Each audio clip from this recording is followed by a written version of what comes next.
जय हिंद। नमस्कार साथियों, कैसे हैं आप सभी लोग। उम्मीद करते हैं कि आप सभी लोग अच्छे होंगे और आपकी तैयारी जो है बिल्कुल अच्छी तरीके से चल रही होगी। तो साथियों, आज की इस क्लास में जो है एयरफोर्स वाई ग्रुप एग्जाम 2026 के लिए टॉप ऐसे इंपोर्टेड और चुनिंदे प्रश्नों को देखने वाले हैं जो कि आपके 31 मार्च के एग्जाम के लिए काफ़ी इंपॉर्टेंट है। तो आज आप लोग का 30 मार्च हो चुका है और कल आप सभी लोग का एग्जाम होगा 31 मार्च को। आज 30 मार्च वालों का हुआ है एग्जाम और बहुत अच्छा यहाँ पे इन लोगों का पेपर भी होगा। ठीक है, तो इसी प्रकार से आज आपको फिर से उसी एनालिसिस क्वेश्चन को लिए हैं जो क्वेश्चन आपके एग्जाम में आने की संभावना 100% है।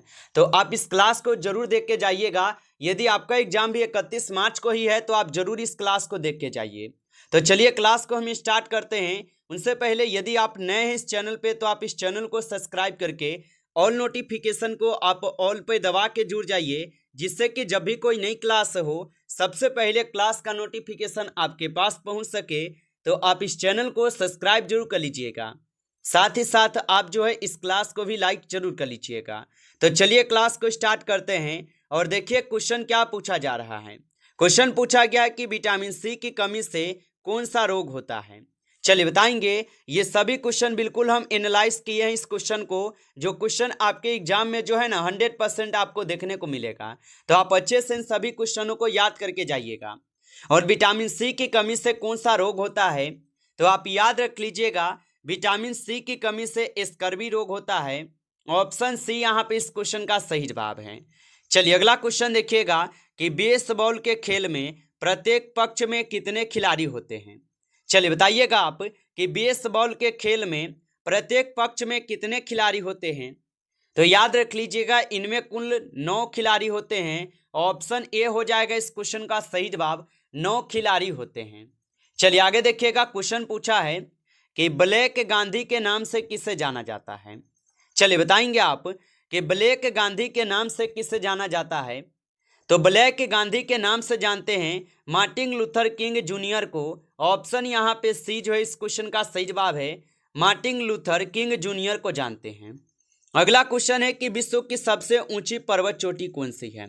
चलिए बताएंगे कि विश्व की सबसे ऊंची पर्वत चोटी कौन सी है। तो आप याद रख लीजिएगा विश्व की सबसे ऊंची पर्वत चोटी जो है माउंट एवरेस्ट हो जाएंगे। ऑप्शन यहाँ पे डी सही जवाब है, माउंट एवरेस्ट हो जाएगा। चलिए अगला क्वेश्चन देखेंगे। क्वेश्चन पूछा है कि लोकसभा के पहले अध्यक्ष कौन थे। चलिए बताएंगे आप कि लोकसभा के पहले अध्यक्ष कौन थे। तो याद रख लीजिएगा लोकसभा के पहले अध्यक्ष हो जाएंगे आपके जीवी मावलंकर। ऑप्शन यहाँ पे बी सही जवाब है, जीवी मावलंकर होगा। आगे देखेंगे। क्वेश्चन पूछा गया है, क्वेश्चन पूछा है कि भारत में सर्वाधिक तटीय रेखा किस राज्य की है। चलिए बताएंगे आप तो भारत में सर्वाधिक तटीय रेखा किस राज्य की होगा। तो भारत में सर्वाधिक तटीय रेखा जो है ये हो जाएंगे गुजरात के। ऑप्शन यहाँ पे सी सही जवाब है, गुजरात के हो जाएगा। आप अच्छे से जो है इन सभी क्वेश्चनों को याद रखेंगे। अगला क्वेश्चन देखिए कि 49वीं समानांतर रेखा किन दो देशों के बीच की सीमा है। चलिए बताएंगे आप कि 49वीं समानांतर रेखा किन दो देशों के बीच की सीमा है। तो याद रख लीजिएगा ये अमेरिका और कनाडा के हैं। ऑप्शन यहाँ पे बी जो है इस क्वेश्चन का सही जवाब है, अमेरिका और कनाडा के होगा, याद रखेंगे। चलिए आगे देखिएगा। क्वेश्चन है कि भाभा परमाणु अनुसंधान केंद्र कहाँ स्थित है। चलिए बताएंगे आप कि भाभा परमाणु अनुसंधान केंद्र कहाँ स्थित है। तो भाभा परमाणु अनुसंधान केंद्र जो होगा ये आपके ट्राम्बे मुंबई में है। ऑप्शन यहाँ पे सी सही जवाब है, ट्राम्बे मुंबई में। आगे देखेंगे कि जाकिर हुसैन का संबंध किस वाद्य यंत्र से है। चलिए बताएंगे आप कि जाकिर हुसैन का संबंध किस वाद्य यंत्र से है। तो जाकिर हुसैन का जो संबंध हो जाएगा ये तबला से हो जाएगा। ऑप्शन डी यहाँ पे सही जवाब है, तबला से होगा। आगे देखेंगे कि इलेक्ट्रॉन का आविष्कार किसने किया था। चलिए बताएंगे आप कि इलेक्ट्रॉन का आविष्कार किसने किया था। तो याद रख लीजिएगा इलेक्ट्रॉन का जो आविष्कार किए हुए थे ये के आविष्कार किए गए थे जे थॉमसन के द्वारा। ऑप्शन यहाँ पे बी इस क्वेश्चन का सही जवाब है, याद रखेंगे। अगला क्वेश्चन देखिएगा कि सरहुल पर्व मुख्य रूप से किस राज्य में जो है मनाया जाता है। चलिए बताएंगे आप कि सरहुल पर्व मुख्य रूप से किस राज्य में मनाया जाता है। तो याद रख लीजिएगा सरहुल पर्व जो है ये मनाए जाते हैं किस राज्य में? तो याद रख लीजिएगा झारखंड में मनाई जाती है।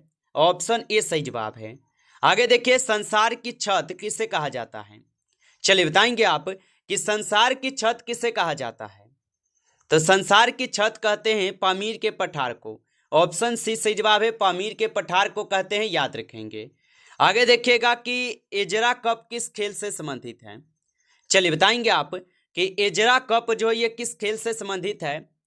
तो याद रखेंगे एजरा कप जो हो जाएगा ये पोलो खेल से संबंधित है। ऑप्शन है आपका बी सही जवाब है, पोलो खेल से संबंधित है। आगे देखिएगा क्वेश्चन है भारत के प्रधानमंत्री बनने के लिए निम्नतम आयु कितनी होनी चाहिए? चलिए बताइएगा तो भारत के प्रधानमंत्री बनने के लिए निम्नतम आयु कितनी होनी चाहिए? तो अगर भारत के प्रधानमंत्री बनना है तो आपकी निम्नतम आयु जो है 25 वर्ष होनी चाहिए। ऑप्शन यहाँ पे डी इस क्वेश्चन का सही जवाब है, 25 वर्ष होनी चाहिए, याद रखेंगे। अगला क्वेश्चन है कि सिलिकॉन घाटी भारत में किसे कहा जाता है? चलिए बताइएगा कि सिलिकॉन घाटी भारत में किसे कहा जाता है? तो सिलिकॉन घाटी कहते हैं आपके बेंगलुरु को। ऑप्शन बी यहाँ पे सही जवाब है, बेंगलुरु को कहते हैं। आगे देखिए क्वेश्चन है कि बिहार का शोक किस नदी को कहा जाता है? चलिए बताएंगे आप कि बिहार का शोक किस नदी को कहा जाता है? तो याद रखेंगे बिहार का शोक कहते हैं कोसी नदी को। ऑप्शन यहाँ पे सी इस क्वेश्चन का सही जवाब है, कोसी नदी को कहते हैं। आगे देखेंगे क्वेश्चन है कि सापेक्षता का सिद्धांत किसने दिया था? चलिए बताइए। और आप अभी तक इस क्लास को लाइक नहीं किए हैं तो आप इस क्लास को एक बार लाइक कर लीजिए। नए जुड़े हैं आप इस चैनल पे तो आप इस चैनल को सब्सक्राइब करके ऑल नोटिफिकेशन को ऑल पे दबा के जुड़ जाइए, जिससे कि जब भी कोई नई क्लास हो सबसे पहले जो है क्लास का नोटिफिकेशन आपके पास पहुंच सके। तो आप इस चैनल को सब्सक्राइब जरूर कर लीजिएगा और बताइएगा कि सापेक्षता का सिद्धांत किसने दिया था?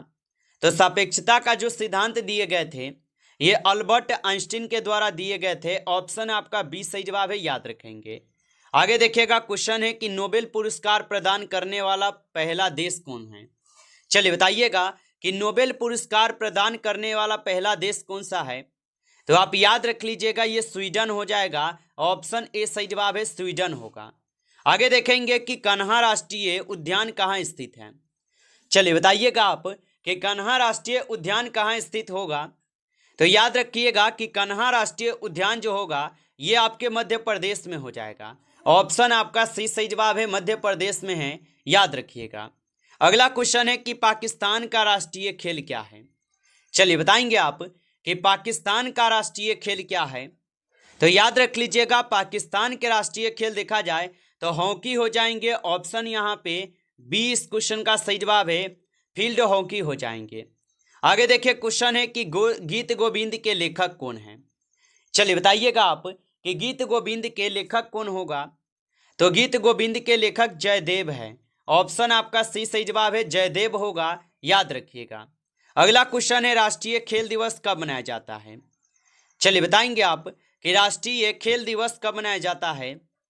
तो राष्ट्रीय खेल दिवस मनाया जाता है 29 अगस्त को। ऑप्शन आपका बी सही जवाब है, 29 अगस्त को मनाया जाता है, याद रखिएगा। अगला क्वेश्चन है कि भारत की सबसे ऊंची चोटी कौन सी है? चलिए बताइएगा आप कि भारत की सबसे ऊंची चोटी कौन सी है?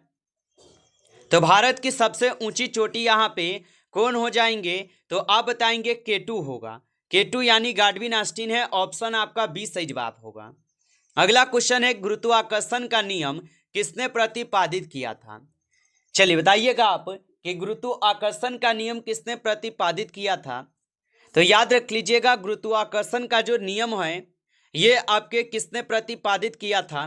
तो ये प्रतिपादित किए हैं आइजैक न्यूटन। ऑप्शन ए सही जवाब है, आइजैक न्यूटन किए हैं। आगे देखिए क्वेश्चन है बुलंद दरवाजा का निर्माण किसने करवाया था? चलिए बताइएगा आप कि बुलंद दरवाजा का निर्माण किसने करवाया था? तो बुलंद दरवाजा का जो निर्माण करवाए थे ये आपके अकबर करवाए थे। ऑप्शन आपका बी सही जवाब है, अकबर करवाए थे, याद रख लीजिएगा। अगला क्वेश्चन है सबसे प्राचीन वेद कौन सा है? चलिए बताइएगा आप कि सबसे प्राचीन वेद कौन सा है?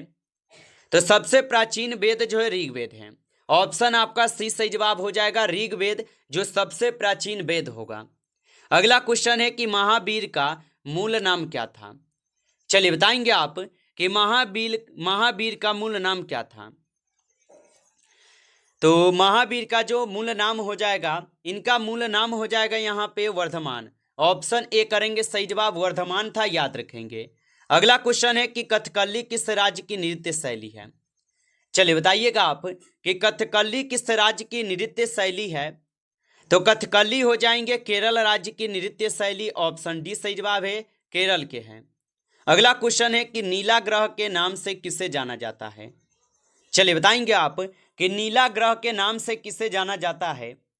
तो नीला ग्रह के नाम से हम सभी लोग जो है पृथ्वी को जानते हैं, ऑप्शन आपका बी सही जवाब है, पृथ्वी को जानते हैं। आगे देखिए जिम्बाब्वे की राजधानी क्या है। चलिए बताइएगा कि जिम्बाब्वे की राजधानी क्या है। तो जिम्बाब्वे की जो राजधानी हो जाएगा ये हरारे है, ऑप्शन यहाँ पे सी सही जवाब है, हरारे है। आगे देखिए क्वेश्चन है विजयनगर साम्राज्य की स्थापना किसने की थी। चलिए बताएंगे आप कि विजयनगर साम्राज्य की स्थापना किसने की थी। तो विजयनगर साम्राज्य की स्थापना किए थे हरिहर और बुक्का, ऑप्शन यहाँ पे जो है 20 क्वेश्चन का सही जवाब है, हरिहर और बुक्का किए थे। आगे क्वेश्चन है कि HTML का फुल फॉर्म क्या होता है। तो HTML का फुल फॉर्म क्या होगा। तो यहाँ पे आप 32 नंबर का सही जवाब क्या लगाएंगे, तो ऑप्शन ए यहाँ पे इस क्वेश्चन का सही जवाब होगा। आगे देखिए क्वेश्चन है संसद के दोनों सदनों की संयुक्त अधिवेशन को कौन बुलाता है। तो संसद के दोनों सदनों की संयुक्त अधिवेशन को कौन बुलाता है।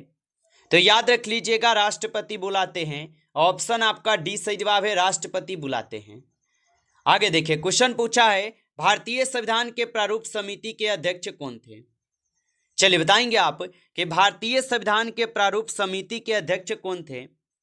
तो भारतीय संविधान के प्रारूप समिति के जो अध्यक्ष हो जाएगा ये हो जाएंगे आप सभी लोग का डॉक्टर भीमराव अंबेडकर जी, ऑप्शन आपका बी सही जवाब है, डॉक्टर भीमराव अंबेडकर है। अगला क्वेश्चन देखेंगे कि अयोध्या किस नदी के किनारे स्थित है। चलिए बताइएगा अयोध्या किस नदी के किनारे स्थित है। तो सभी लोग को पता होगा अयोध्या सरयू नदी के किनारे है, ऑप्शन आपका सी सही जवाब है, सरयू नदी के किनारे है।